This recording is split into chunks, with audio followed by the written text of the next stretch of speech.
Oh, it's too early. Leave me alone.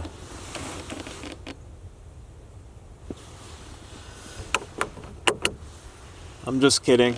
It's time to get up. It is Monday morning, December 18th. I am back in Pennsylvania, and last time I checked the temperature, it's about 35 degrees, which feels almost tropical compared to the last 2 weeks I spent in Vermont and New Hampshire. Feels really nice. This week's episode might be a little bit shorter than usual because I'm rolling into the holidays. I'm going to focus this week on business and also wrapping up that plate system. I'm excited to get that installed. Alright, let's do this.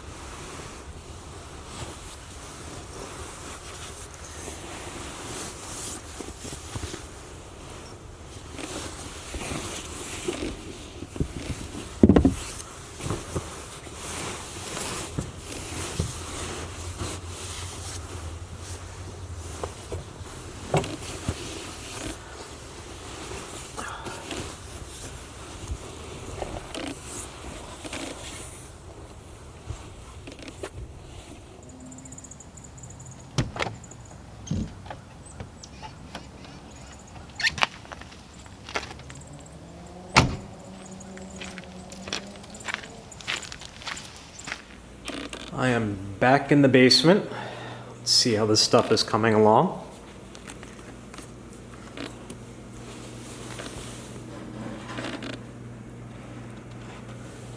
This is just the first coat. I don't know, feels a little abrasive. This piece feels nice and smooth. I wonder why they feel different. They were both finely sanded when I got them. Okay, if you're just joining Venture Forward and this is your first episode, this is a bare wood Goose Gear plate system for a four-door Jeep Wrangler, and I'm treating it with varnish. Alright, I'm going to take this rear section out and give it another heavy coat, and I'm also going to take these hatches out and give them their first coat. My friend Justin Pitcairn advised me to remove these rails completely instead of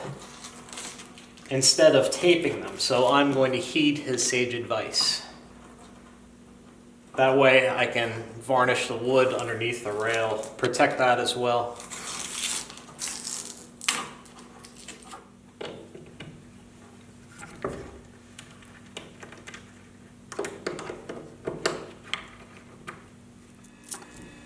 Okay, rails are off.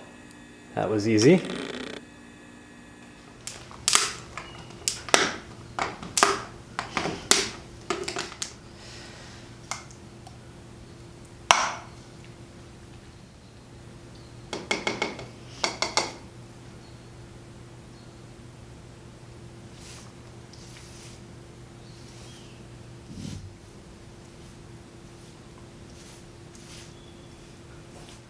One thing that I want to talk about, and this seems like a good opportunity, is video comments. Lately, I've been getting a lot of questions, Chris, why don't you have comments enabled on your videos? And the answer is really simple. It's when I first started this channel, I set the default to comments disabled, and that's only because it was my personal preference. The way I use YouTube as someone who watches videos is I don't engage with the comments much at all. I'm just there to watch the videos, and that preference carried over to my channel. But as my videos gain popularity, I recognize that that is something that people like to engage with. So what I'm going to do is I'm going to enable comments. Start leaving comments, and I will get in the habit of participating. Another thing that I want to discuss is, this is just something that's on my mind. It's this chapter. This chapter of my vlog is called The Journey in Between, and I called it that because the cold season is mostly about logistics. It's mostly about figuring things out, figuring out the business end, making improvements to the Jeep, such as what I'm doing now. What really fuels my fire is traveling to new places and showing you those new places. So I get kind of flustered and anxious when I'm stagnant, when I'm just in one place and I don't have anything new to show you. So even though I'm spending a lot of time in one place, a lot of time on logistics, it's still very important to me to travel in this region, to explore, to discover new places, to go camping, to live in my Jeep, which I still do full time. But in 2018, we're really excited to step things up a notch. Or a few notches. I am so stoked for 2018. Oh man, you guys have no idea. My 2017 was awesome. Life-changing. The trip that I took across country, it was hard. It was financially challenging, but I did it. And I did it for 6 months. And so much happened. I experienced so much, and the hardest part was just taking the leap, just going for it. But once you're on the road, you stay proactive, you do the work, and things seem to fall into place.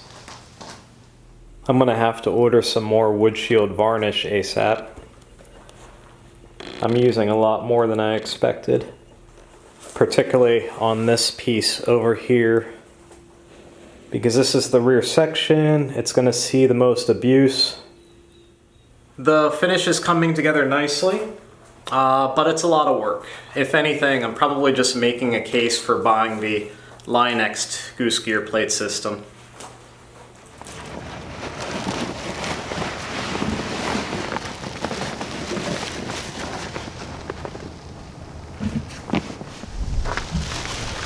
It's Tuesday afternoon, December 19th in Pottstown, Pennsylvania. I'm still at my parents', and it's wonderfully mild today. It's probably close to 50 degrees, so this is hugely different from Vermont and New Hampshire. If I didn't already say that yesterday, I don't know. But I'm just taking advantage of this opportunity to tidy up the Jeep a little bit.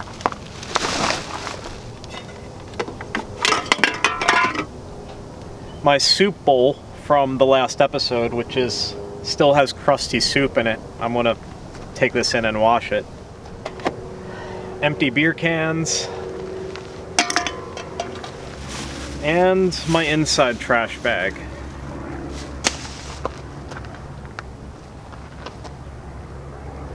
A clean Jeep is a happy Jeep. Alright, a clean interior is a happy interior. I apparently forgot to turn on the microphone when I recorded this scene. How's that for professional? But anyway, I'm explaining here that my rear tailgate glass is not equipped with a wiper mechanism. I had it spec'd that way from Ursa Minor. So in its place, I have a couple of holes that are filled with plastic plugs, and one of the plugs went missing while I was up in Vermont. I solved the issue by putting some repair tape over the hole on the inside of the Jeep. That's actually an important thing to note if you're considering ordering an Ursa Minor. You can spec it out without a rear wiper and without rear defrost, but you still get the glass that accommodates those features. This is a factory tailgate glass for early J case, so I guess all of them have it. I need to get on the roof to do some things, so the step ladder needs to come out.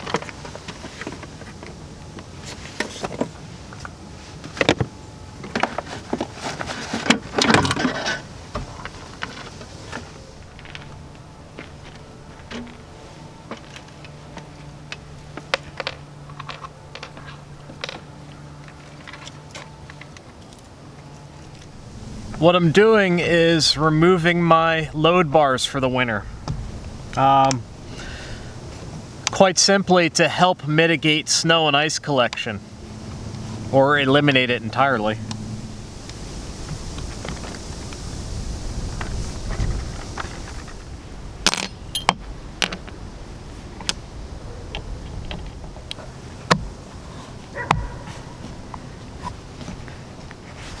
Thule makes these plastic covers for the feet, so when you take the load bar off, it actually doesn't look that bad.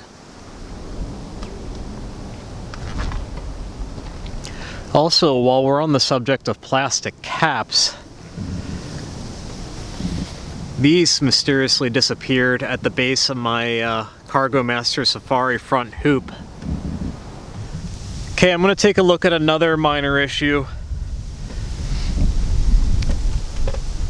I actually have considerable water ingress in the cabin of the Jeep when I have the camper deployed in torrential rain, prolonged torrential rain.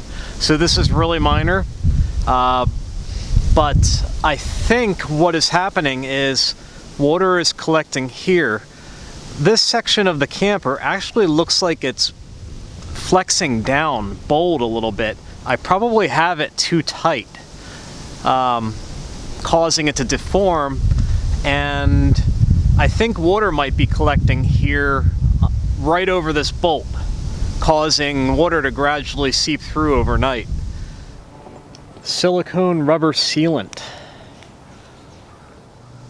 Wow. I don't think I could have made any more of a mess. Looking pretty good. Time will tell if that did anything. What I want to do now is add some seam sealer.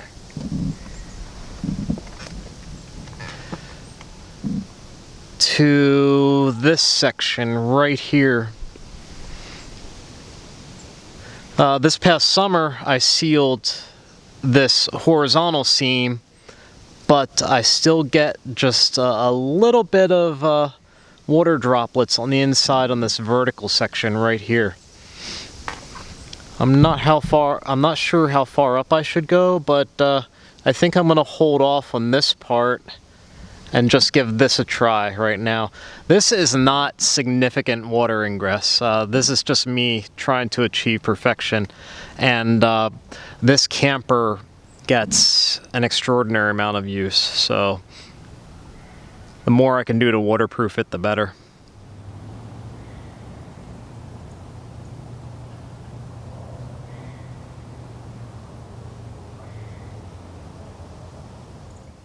It's Tuesday afternoon, December 19th. I just came inside from working on the Jeep, and now I am doing this a little bit more.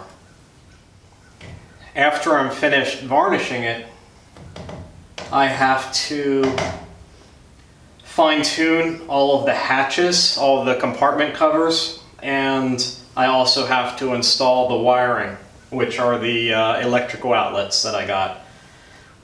I got a 12-volt socket and a USB socket for both the passenger side and the driver's side rear fenders. It's Friday, December 21st, and I'm going to engage in a little bit of GPS geekery here. I have the Magellan TRX7, and what I want to do is take a closer look at the track files that it creates. I want to see what the resolution is, the relative accuracy, and see how that compares to that of Gaia GPS.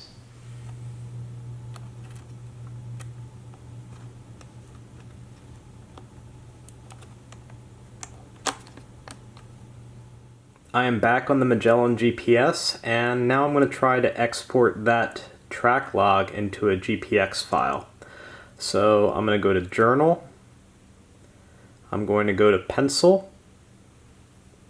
Forest Road 1881, that's the one we want. So I'll mark the checkbox and tap Export GPX. Export complete. So I believe doing that put it into the memory card, which is behind this compartment here. I'm going to have to take that out and put it into the computer, and I should have what I need.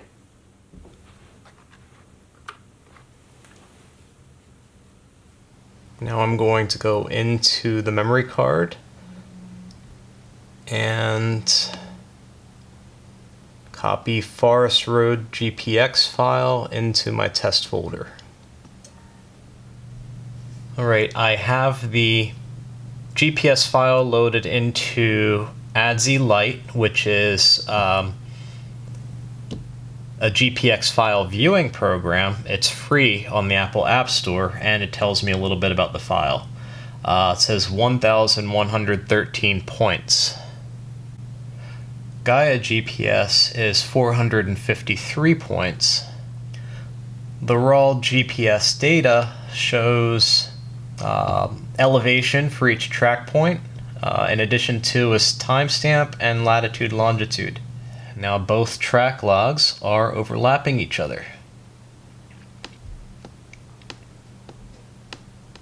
So I would say, as far as accuracy goes, they're both very comparable. The resolution of the Magellan seems to be greater. If I go to ADZ Lite, you can actually select a range of segments.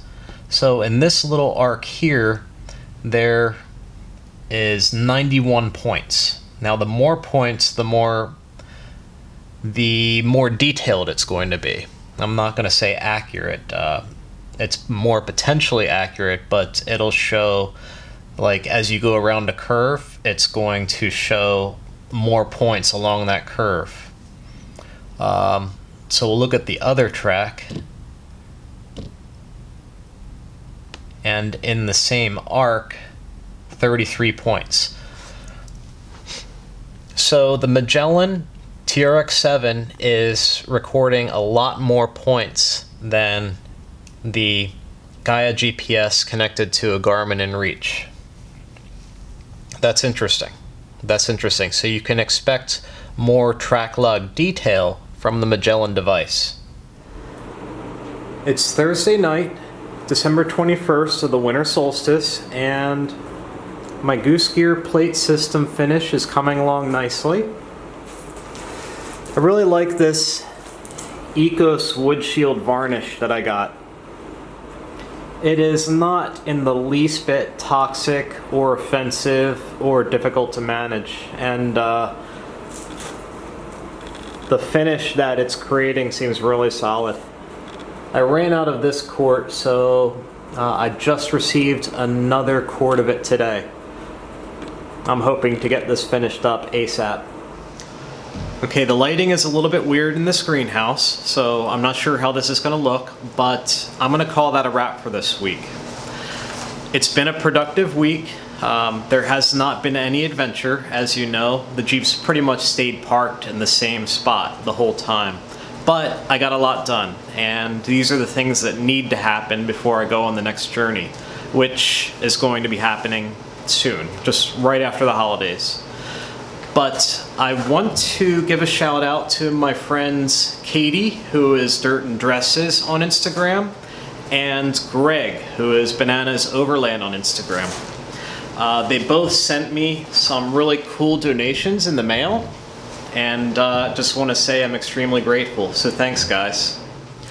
So without further ado, I want to thank everyone for following along. I hope you enjoy the journey so far, and have a safe and happy holiday season. I will get back to you guys next week.